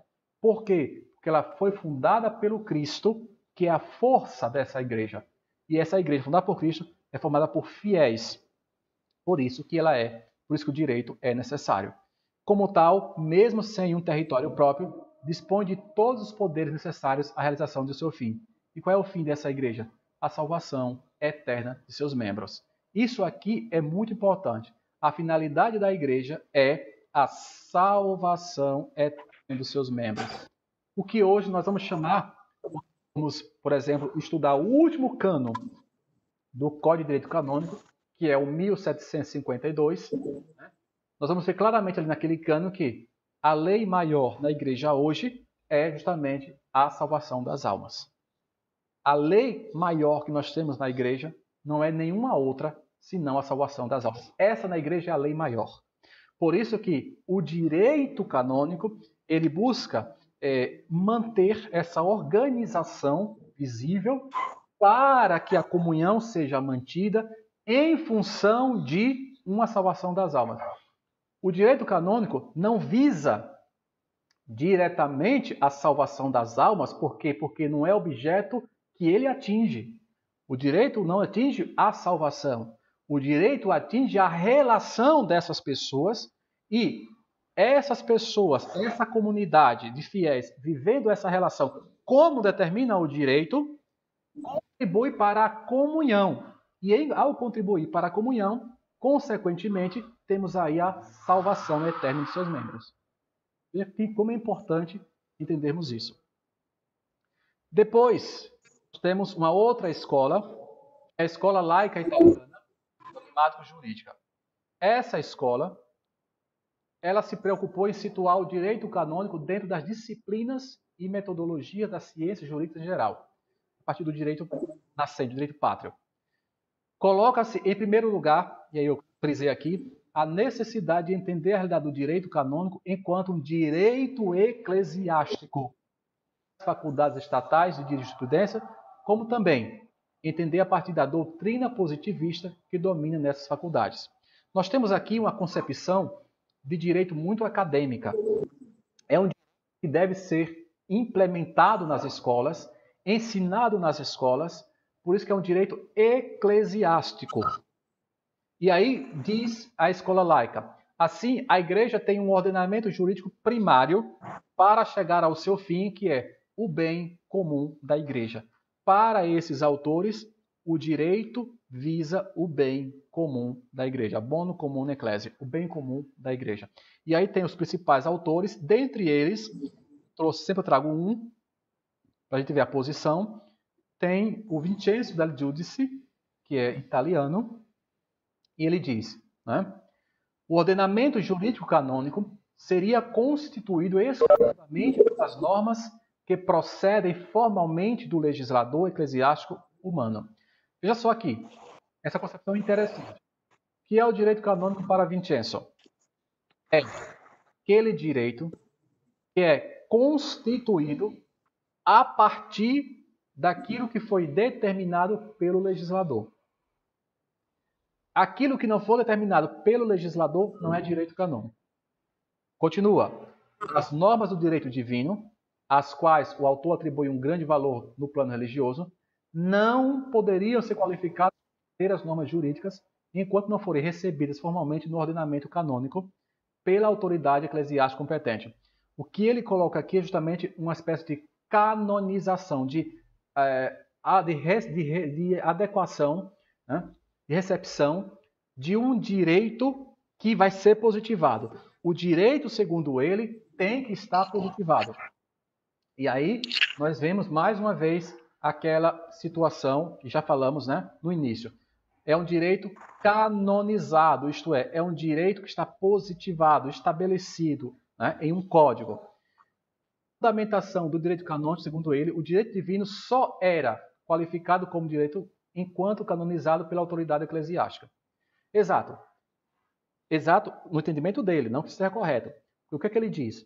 Ora, o direito divino, que é uma das fontes do direito canônico, nós já vimos, esse direito divino só vai ser direito canônico se for positivado, se estiver estabelecido pela autoridade eclesiástica. Ou seja, se o legislador supremo, seja a nível de igreja universal, ou os legisladores, né, nas igrejas particulares, se não estiver estabelecido que o direito divino é um direito que deve estar canonizado, presente no código ali, esse direito divino não é um direito canônico. Só vai ser canônico se estiver canonizado, se estiver estabelecido, positivado. O que é que ele faz com isso aqui? Ele positivisma o direito divino. Como se o direito divino fosse limitado àquilo que está positivado. E nós sabemos que é impossível positivar o direito divino na sua amplitude, né? Então veja aqui a falha desse autor quando faz essa afirmação. Não obstante, o mais exato é afirmar que o poder da igreja se legitima por ser uma exigência do direito divino. Exatamente. É por causa do direito divino que a igreja tem um poder. E os atos do poder eclesiástico só são válidos enquanto congruentes com o direito natural e com o desígnio de Cristo acerca da igreja. Por isso, com um delineamento estritamente técnico, Bellini, criticando né, del Giudice, diz que o direito canônico humano é um ordenamento autônomo, subordinado material e formalmente ao direito divino. Aí nós já vimos o que é material e formalmente, né, ao direito divino. O que é que Bellini está dizendo? O direito canônico não pode ser visto, ou seja, o direito divino não pode ser visto como simplesmente aquele que foi positivado. Por quê? Porque o direito divino, segundo Bellini, deve também ser entendido como aquele mesmo não sendo positivado, né? Mesmo não sendo positivado, mas também aquele direito divino é direito canônico. É direito canônico. Isso que ele coloca, subordinado material e formalmente ao direito divino. É uma posição muito interessante, mas que ainda não responde às exigências, né, que hoje são estabelecidas. Uma outra escola, já estamos caminhando para o fim, é a escola romana do direito público eclesiástico. Essa escola romana, ela partiu de uma visão muito iusnaturalista, ou seja, uma visão muito naturalista da escola, da famosa escola de Würzburg, que nós vimos, né, há pouco instante. E ela vem entender justamente o direito aqui à igreja como uma sociedade jurídica perfeita. Ora, a igreja é uma sociedade perfeita para Bellarmino, a igreja é uma sociedade jurídica perfeita para a escola romana do direito público eclesiástico do IPE. No final vai ter, isso vai sair. Será? A igreja é de Não, porque quando terminar a aula eu vou ter que assinar. jurídica. Para marcar presença, fica na lista. Eu não sei, tem que entrar na Será? sala. Por gentileza, desliga o microfone. Desliga o microfone para me Mas porque senão considera assinar depois ele considera que não estava fora da aula. Diácono Domingos, por gentileza, desliga o seu microfone. Então, veja, essa escola diz a igreja é uma sociedade jurídica perfeita, que tem os seus meios e fins próprios. E aí tem os diversos autores. O que é que ele estabelece aqui? Eu coloquei aqui em poucas palavras e deixo para vocês entenderem aqui. Olha.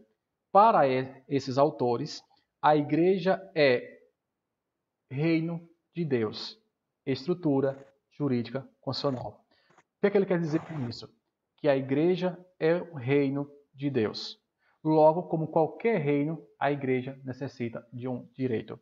Será que essa posição está correta? Será que a igreja é uma sociedade jurídica perfeita? Por último, dessa escola, mas não o último conteúdo, nós temos o famoso cardeal Giovanni Soglia, já mais recente, né? E Giovanni Soglia, também dessa escola, ele demonstra, através das Sagradas Escrituras, que a igreja é uma sociedade desigual. Olha aqui, sociedade desigual.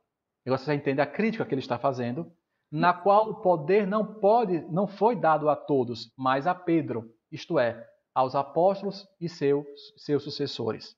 E compreende todos os poderes, inclusive aquele coercitivo que é próprio do Estado. Será que, de fato, a igreja é isso? Que a igreja é uma sociedade desigual e que o poder foi dado a Pedro e aos seus sucessores, e inclusive o poder coercitivo? E aí eu coloquei, nós sabemos muito bem, esclareço, faço aqui uma observação, porque essa questão do poder coercitivo é próprio do Estado. O Estado tem poder coercitivo. O Estado, se você não faz aquilo que é determinado, né, você é conduzido coercitivamente, porque o Estado tem poder de polícia. A igreja não tem poder de polícia. A igreja não tem poder de polícia. A igreja não pode, né, buscar alguém em casa, traga alguém em casa forçado para, por exemplo, testemunhar num processo de nulidade matrimonial. Não pode fazer isso, porque a igreja não tem poder de polícia. Né? Leão XIII afirmará mais tarde, pela primeira vez, que a igreja é uma sociedade jurídica perfeita. Está na famosíssima encíclica dele, Immortale Dei. Né? A igreja é uma sociedade jurídica perfeita. Olha aqui a afirmação de Leão XIII. A igreja como sociedade jurídica perfeita. Temos vários outros representantes, vocês têm aí, para vocês conhecerem. O ponto de partida dessa disciplina para uma teoria geral do direito canônico se encontra na definição de sociedade juridicamente perfeita, que Leão XIII, por exemplo, trouxe. O direito de tal sociedade é perfeito e independe da medida em que ela possui em si todos os meios necessários e adequados para atingir o objetivo que se propõe. O segundo passo consiste na demonstração de que a Igreja possui tal perfeição jurídica pelo fato de ter sido fundada pelo próprio Cristo. E é por isso que é uma sociedade jurídica plenamente visível e, portanto, uma sociedade de desiguais. Porque Cristo é a base dessa sociedade. Com o Concílio Vaticano II, principalmente depois, a situação com relação à natureza e à necessidade do direito eclesial tornaram-se cada vez mais complexa. Longe de resolver, o problema foi se intensificando. A canonística, é um autor que vai dizer isso, a canonística é, segundo ele, uma disciplina jurídica com método jurídico, e aqui nós temos Hervada, que é um grande canonista, como um defensor dessa tese, de que a canonística é uma disciplina, a ciência do direito canônico é uma disciplina jurídica com método jurídico. Eugênio Coreco, que nós vimos, diz que é uma disciplina teológica com método teológico. Outros autores, inclusive Milsdorf, diz que é uma disciplina teológica com método jurídico.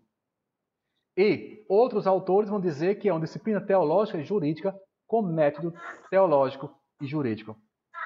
Como entender isso aqui? É toda a nossa reflexão nessa aula de hoje.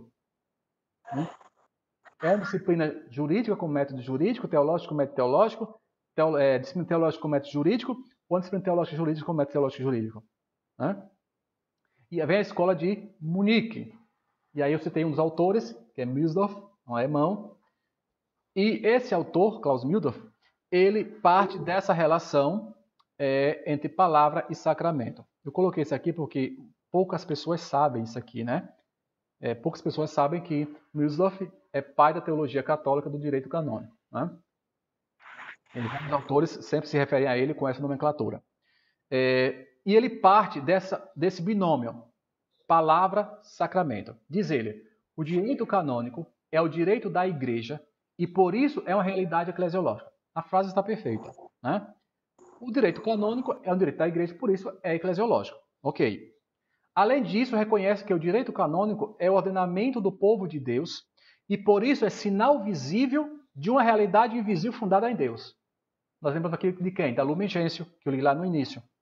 A Igreja é um sinal visível de uma realidade invisível. Ora, se pegarmos aqui a definição de sacramento para Santo Agostinho, o que é sacramento para Santo Agostinho? É isso aqui, sinal visível de uma realidade invisível. Santo Agostinho define sacramento assim. O que é o sacramento? É um sinal visível de uma realidade invisível. Que ele, somente Milsdorf, traz aqui. Ou seja, o que é o direito canônico? É esse ordenamento do povo de Deus e por isso é um sinal visível de uma realidade invisível, isto é, sacramento. Esta última instância, a referência a Deus, é qualificante para o direito canônico. Por quê? Deus é o criador do homem e, portanto, é criador do direito. Assim, a Igreja é o lugar teológico para a existência do direito canônico. A Igreja é o lugar teológico para a existência do direito canônico. Ora, a Igreja se constitui sobre a palavra e sobre o sacramento. Portanto, o aspecto jurídico é visto como partícipe da Igreja. Ou, usando aqui um outro termo, que João Paulo II vai usar depois, o aspecto jurídico é visto como coessencial da Igreja. Se é essencial da Igreja, a estrutura jurídica da Igreja é uma estrutura, diz ele, que traz em si uma realidade precisamente pela presença nela da palavra e do sacramento.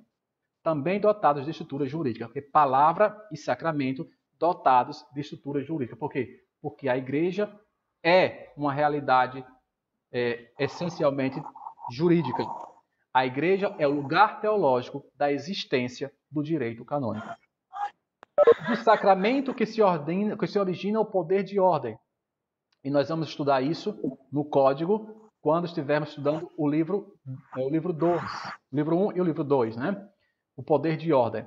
É o sacramento que se origina o poder de ordem, resultando assim o princípio da vida, e dotado para isto de garantia e de segurança para a sua transmissão, não podendo ser pedido. O poder de jurisdição surge assim da missão e, portanto, da palavra. Veja, nós vamos ter aqui o que depois a gente vai estudar de poder de ordem, né? Poder de ordem, que é o poder muito vinculado ao aspecto mais invisível, e o poder de jurisdição, muito estatal, muito visível, né? Ou seja, o que ele está dizendo aqui é o poder, esse poder constitui essa igreja, de modo que se configura como princípio da reta ordem, assegurando o justo ordenamento à comunidade eclesial. Comunidade eclesial, esse é o nome. Veja, comunidade eclesial não é associação privada, não é uma sociedade perfeita, não é sociedade jurídica perfeita. O que ele está usando aqui é comunidade eclesial. Poder de ordem e poder de jurisdição. O poder de ordens, ele nasce da ordem, da ordenação. Quando é que eu tenho o poder de ordem? Quando eu sou ordenado. Quando é que eu tenho o poder de jurisdição? Quando é dado em determinado momento. Por exemplo, eu tenho o poder de ordem porque sou padre. Pelo fato de ser padre, ter sido ordenado padre, eu tenho o poder de ordem, enquanto sacerdote. Tudo aquilo que compete a um sacerdote, né, eu tenho como poder de ordem. Poder de jurisdição, eu tenho a partir de uma missão, de algo que me é confiado, de algo que me é dado, né? A própria palavra jurisdição, iuris dicta, dire, quer dizer isso, né? Dixi, ou seja, eu digo o direito. Quem é que vai me dar esse poder de jurisdição? Quem tem poder para isso, no caso, a autoridade, no nosso caso, o bispo. Então, o bispo, por exemplo, me nomeia pároco de uma paróquia. Eu tenho o poder de ordem que nasce a partir da ordem e tenho o poder de jurisdição que nasce da provisão de pároco que me foi dada. Então, são duas realidades que caminham juntas. Eu, por exemplo, sou vigário judicial do tribunal aqui de Aracaju. Então, eu tenho o poder de ordem, vindo da ordem, da minha ordenação, e tenho o poder de jurisdição que me foi dado no dia em que eu fui nomeado, por exemplo, vigário judicial, provisionado para isso. Pronto, poder de jurisdição. No dia que eu deixar, por exemplo, de ser vigário judicial, eu deixo de ter jurisdição naquele campo ali e vou exercer a minha jurisdição em outro campo que eu for nomeado. Então, esse é o sentido. Por isso que poder de jurisdição se refere à missão, aquilo que te é confiado, aquilo que te é dado. Eu sou pároco, eu sou vigário, juiz do tribunal, é a missão. Por isso que ele se refere aqui à jurisdição, surge da missio, isto é, da missão. Poder de ordem e poder de jurisdição são, portanto, reciprocamente ligados na edificação da igreja visível. E aí vocês já entenderam por quê, né? Concorrendo juntos para a realização das funções eclesiais, funções reconhecidas na ação de ensinar, santificar e governar. Por isso que todo sacerdote, pelo poder de ordem, todo sacerdote tem a missão de ensinar, santificar e governar. Esse governar é a jurisdição, mais estricto senso. Ele vai governar um povo, uma paróquia, uma diocese, um bispo, né? Ou a diocese de Roma, o Papa, toda a Igreja Universal. Então, o Papa tem poder de jurisdição, enquanto bispo de Roma, enquanto chefe de um Estado, enquanto, portanto, o nosso legislador supremo, porque ele foi nomeado, escolhido para essa função. Mas o poder de ordem é uma coisa, o poder de jurisdição é outra, mas ambos caminham juntos. Eu posso ter sacerdotes com poder de ordem que não têm poder de jurisdição. Certo? Posso ter sacerdotes com poder de ordem sem poder de jurisdição.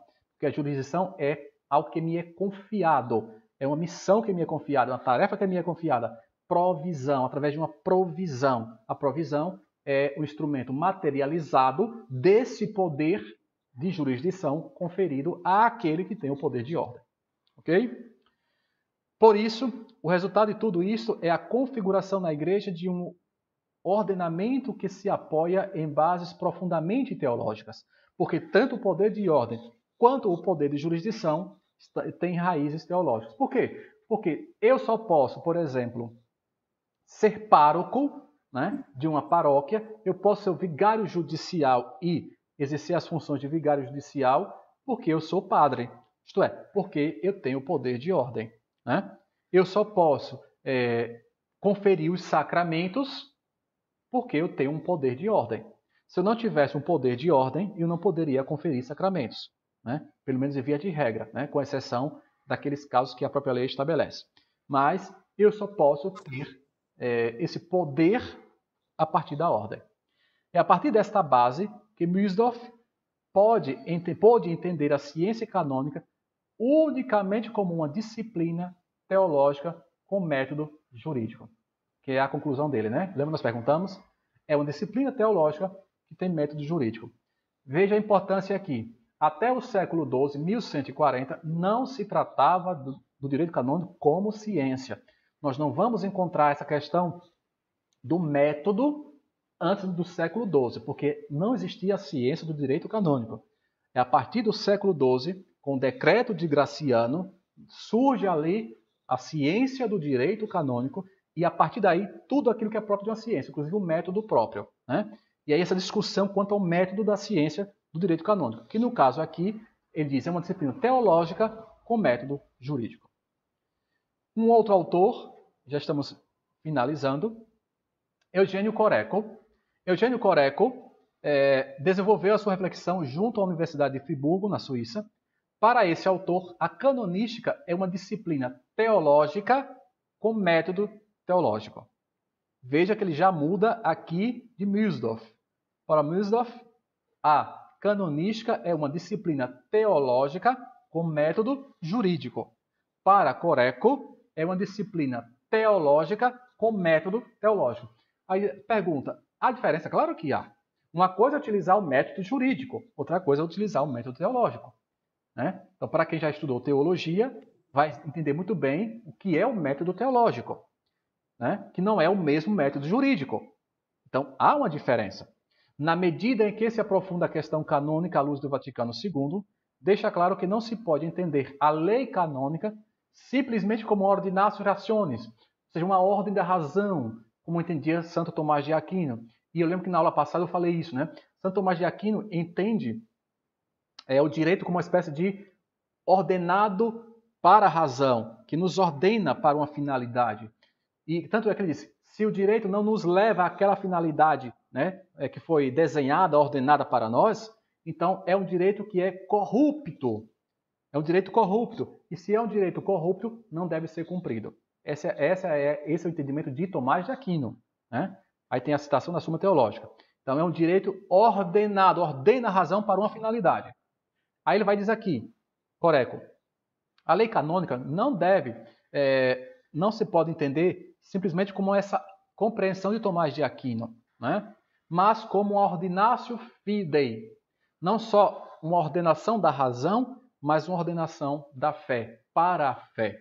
E aí você vê que ele une o aspecto jurídico, né? Razão, isto é, relação, com o aspecto teológico, fé, ordinatio fidei.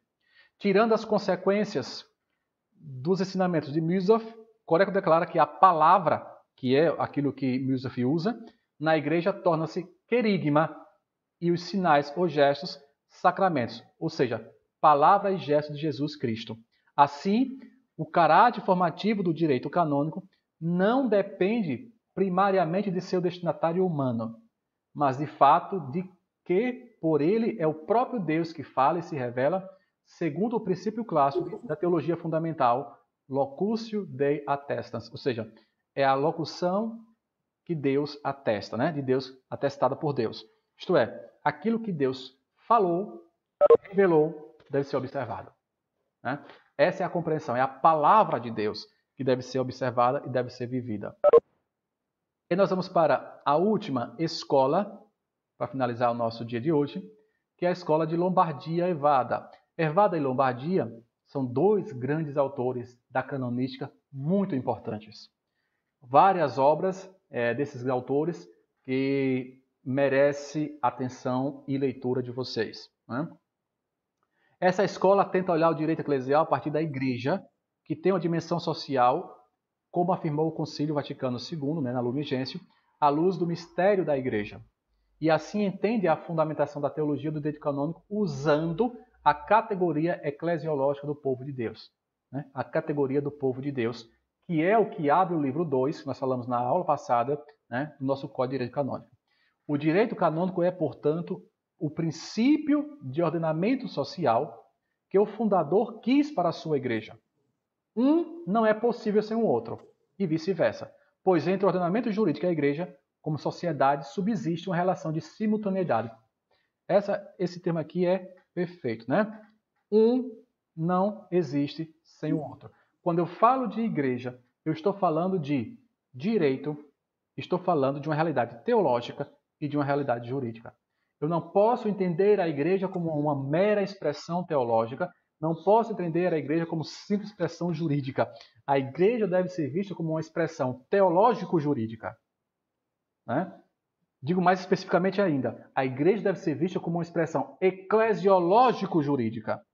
Porque, como disse na aula passada, aquilo que foi definido pelo Vaticano II é aquilo que nós temos no Código de Direito Canônico atual em termos jurídicos. Com efeito, o direito divino na igreja é direito na medida em que anima, constitui e determina essa sociedade jurídica que é a igreja. A canonística é teológica na medida em que reflete a estrutura da igreja sob, né, a espécie da fé, sob esse elemento da fé. Ao mesmo tempo que o ordenamento canônico é a igreja considerada sobre a dimensão do direito. Enquanto eu tenho a igreja na dimensão invisível da fé, eu tenho também a dimensão visível do direito. Portanto, não se pode deixar de considerar que o direito canônico é uma ciência jurídica. É uma ciência jurídica. Olha aqui o grande, né, afirmação, fruto do século XII, com o decreto de Graciano. E aí vem os principais autores, Lombardia, Hervada, Villadrir, que é um autor muito interessante, Pedro Juan Villadrir, né? É um dos autores que eu utilizo muito nos meus textos. E aqui eu trouxe só um desses autores, que é o Hervada. Hervada diz, é precisamente na raiz sacramental da igreja que se encontra o fundamento mais firme da juridicidade do direito canônico. Dado que os ministros dos sacramentos são apenas depositários e que os sacramentos foram constituídos para os homens, sua administração é um ato de justiça no sentido mais estrito do termo. Exatamente. Como é que nós vamos ver isso? O direito sacramental é um direito jurídico? Sim, é um direito jurídico. Por quê? Nós temos o aspecto teológico do sacramento, mas temos o aspecto jurídico. E como é que eu vou identificar o aspecto jurídico? Por exemplo, quando você pergunta, será que o meu matrimônio foi válido? Isso é aspecto jurídico. Validade não é aspecto teológico. Validade ou invalidade é aspecto jurídico. E por que ele vai ser válido ou inválido? Por razões outras, né, que estão presentes ali e que vamos ter elementos teológicos ali sustentando aquelas razões.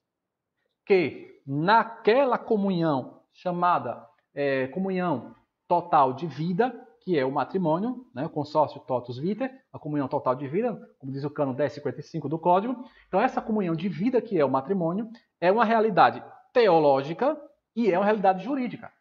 Porque se não fosse uma realidade jurídica, não teríamos como declarar um matrimônio nulo. Era impossível. Por que era impossível? Porque a realidade da fé, nós não julgamos, né?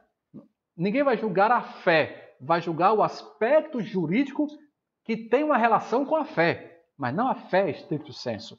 Por isso que os sacramentos são também realidade jurídica e não somente realidade teológica, né?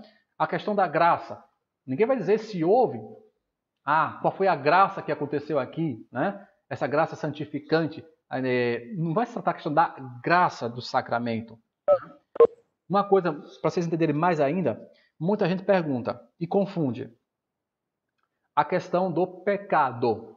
O direito canônico não vai dizer o que é e o que não é pecado. Por quê? Porque o pecado não é uma realidade jurídica.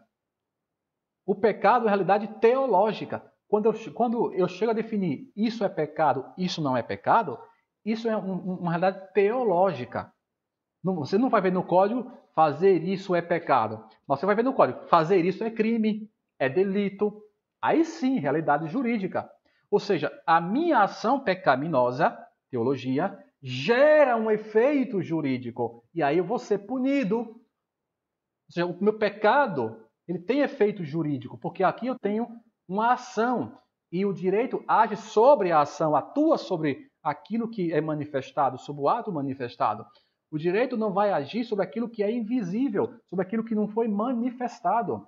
Quando a gente for estudar, por exemplo, o livro sobre as penas, a gente vai ver um dos elementos basilares para entender as penas é o que se chama de o iter criminis, é o caminho que se percorre para cometer um crime, ou seja, um delito no âmbito canônico. E para você cometer um crime, para que esse crime seja punido no direito canônico, ele tem que ser manifestado. Ah, eu estou pensando em fazer alguma coisa. Ora, esse pensar não é crime. A depender, pode até ser pecado, mas não é crime. Porque nem tudo aquilo que eu penso, né, vai ser pecado. E aquilo que é só pensado não é crime. Eu não posso ser punido porque eu pensei, mas eu vou ser punido porque eu fiz ou deixei de fazer. Então, isso é para explicar justamente essa relação. Não podemos confundir. O direito canônico só vai atuar naquilo que for manifestado. Isto é, atos ou por omissão, né? Ou porque, de fato, você cumpriu, realizou, comissão, você cometeu aquele ato. Seja por comissão, seja por omissão, você vai ser punido se delito for, se for tipificado no Código como um delito. Por exemplo, tem lá o cano 1398, que é um dos cânones, né, que vai falar sobre aborto. Então eu pego sobre aborto, ou qualquer outro delito, por exemplo, né, 1380, simonia, enfim, são vários delitos. Eu pego um desses delitos aqui, estou pensando em abortar. Bem, pensar em abortar, a depender pode ser pecado, mas não é delito. Ou seja, o direito ainda não vai aqui atingir. O direito não vai me atingir porque eu estou só pensando. Ah, mas eu pensei, esquematizei, organizei tudo, só não consumou, só não chegou a acontecer o aborto, né? Ora, se não chegou a acontecer o aborto, mas você tentou, vai ser pecado. Você vai responder na dimensão da teologia, pecado. Mas não tem nenhuma pena aqui. Por quê? Porque o direito aqui só vai se manifestar se aquilo de fato ocorreu. Então, eu acho que a partir desse exemplo aqui fica muito claro como a gente muitas vezes confunde o pecado com o aspecto, né, jurídico. O jurídico ele vai estar presente nos sacramentos, na dimensão, né, constitutiva do homem, desde que esse homem manifeste expressamente aquela sua vontade. Em manifestar a sua vontade, ele vai cometer um delito. Aí sim vai se analisar as circunstâncias, se pode ser atenuado, agravado, né, ou até mesmo eximente aquela penalidade. Mas direito não toca aquilo que é invisível. Tudo isso para explicar, né, e não confundir. Pecado não é um ato jurídico, estricto sensu. Pecado está no campo da teologia. O direito não vai dizer se é pecado mortal, se é pecado venial, não vai dizer nada disso, não tem nada a ver com o direito. O que vai dizer isso é a teologia. É a moral teológica que vai dizer isso. O que o direito vai dizer é, esse pecado seu aqui, a de abortar, por exemplo, e houve, né, o aborto, ele se realizou. Esse pecado seu, ele também tem uma pena, inclusive a excomunhão. Aí sim, essa pena de excomunhão, né, aplicada ao aborto, aí sim, eu tenho o pecado e a excomunhão. Aí eu tenho um elemento teológico e um elemento jurídico. Certo? Então, mas não confundam essas duas coisas. Tudo isso para explicar aqui essa posição que nós estamos falando aqui da escola, né? Continuando aqui, daí a índole jurídica não só daqueles aspectos mais afastados do núcleo fundamental do direito canônico, né? Como podem ser a propriedade dos lugares de culto ou retribuição dos que dedicam todo o tempo às tarefas eclesiásticas, mas também do seu núcleo fundamental, que consiste nas relações jurídicas conectadas com a dispensação dos meios de salvação, que é essa relação jurídica, sacramentos, né? do homem que oferece e do homem que recebe, né? Do sujeito do ministro que oferece os sacramentos e do sujeito que recebe. E aí nós temos o elemento teológico, que é o sacramento em si, e o elemento jurídico, né? Que vem em cima, que acontece em cima desse ato sacramental, né? Por isso que é um ato sacramental jurídico, né? Perfeito. É um ato jurídico perfeito, né? Se atingir os fins que deveriam atingir, né? Mas vai ser sempre um ato jurídico sacramental, né? Ou sacramental jurídico, certo? Por exemplo, mais um exemplo que eu lembrei, em relação ao ministro, né? Como nós dissemos, o ministro tem poder de ordem, ponto. Ele é um sacerdote devidamente, validamente ordenado, né? De acordo com os critérios, né? Que vem trazer o sacramento da ordem, validamente ordenado. Tudo bem. Mas aí, esse ministro, por exemplo, ele pode assistir o matrimônio? Sim. Ele é ministro ordenado, não tem nenhum impedimento que ele faça isso, ele pode fazer isso. Mas, será que ele pode fazer isso com qualquer pessoa? Não. Tem pessoas que, para fazer isso, tem que ter uma devida delegação. A delegação é um instrumento jurídico, né? Que deriva, justamente, que é uma exigência a partir de um ato sacramental jurídico que ele vai realizar, que é um casamento, por exemplo. Por fim, de tudo que foi dito, pode-se entender o desafio do terceiro milênio, e aqui já vislumbrei justamente, né, o futuro, de fundamentar a necessidade do direito canônico na Igreja. Nós teríamos, por exemplo, pensando hoje, teologia do direito de um modo geral, o direito de um modo muito amplo, teologia do direito eclesial, mais restrito à Igreja. E aí nós temos aqui essa relação, teologia e direito, direito e teologia. Um se complementa, um se comunica, ambos se comunicam. Eu não posso dizer que sou um padre de pastoral, teologia, e não sou um padre que vive o direito, né? Porque se eu disser isso, eu estou afirmando aquela tese de Rudolf Sohn, protestante, que nós vimos da escola evangélica, que há uma incompatibilidade. Se eu digo eu sou um padre pastoralista e não sou um padre que não suporta o direito, que não gosta do direito, pode não gostar, mas não suporta, tem uma aversão ao direito, então eu sou um padre de uma linha muito evangélica, né? Seja com Rudolf Sohn, seja com Lutério ou até mesmo com Karl Barth, né? Como nós vimos, e cada um tem a sua posição. Então não podemos criar dentro da igreja uma espécie de antagonismo entre teologia e direito. Porque essa tensão, como nós vimos, muito discutida, já gerou grandes conflitos.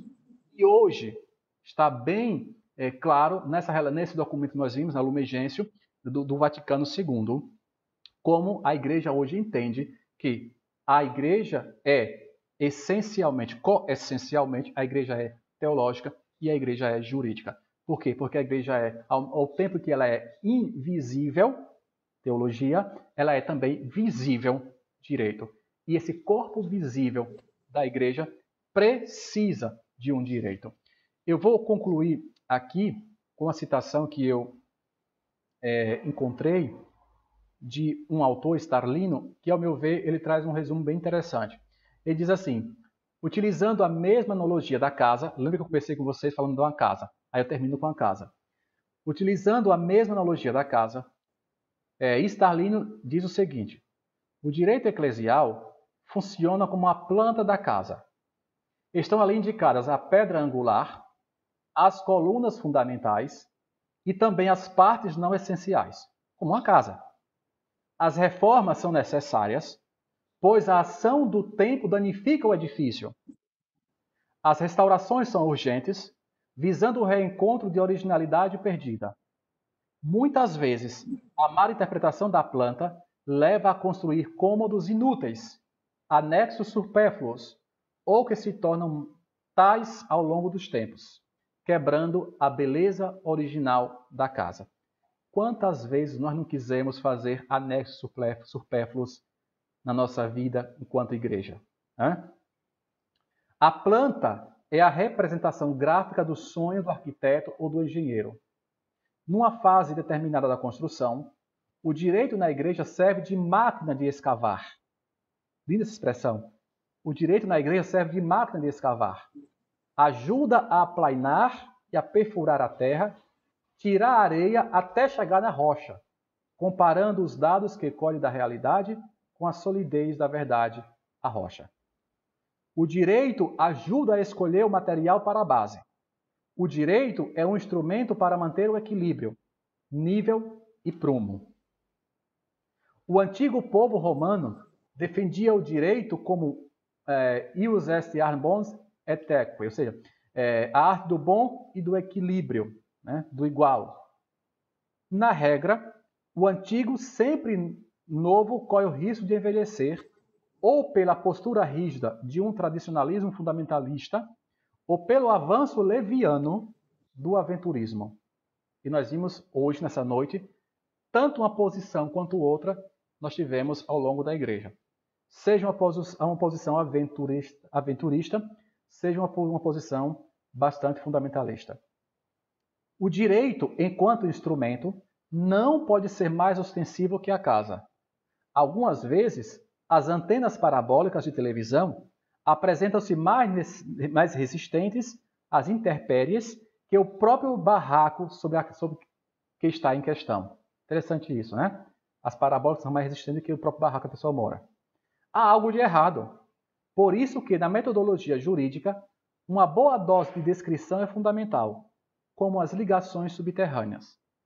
Para conhecer a realidade, é necessário ir além das aparências, pois a realidade esconde-se constantemente. Com esta belíssima expressão, esse entendimento de Starlino, eu concluo a nossa aula de hoje e chamando a atenção para que a gente reflita sobre a importância que sempre teve a relação teologia e direito. Que não há um melhor do que o outro, mas que ambos, agora, a partir do século XII, se complementam, andam, né, de forma independente, mas sempre vinculados a uma comunicação, né? Porque é impossível existir uma comunidade, uma igreja que não seja teologia e direito. Ok? Por isso eu coloquei teologia no direito eclesial. E aí agora eu vou abrir para perguntas, se tiver.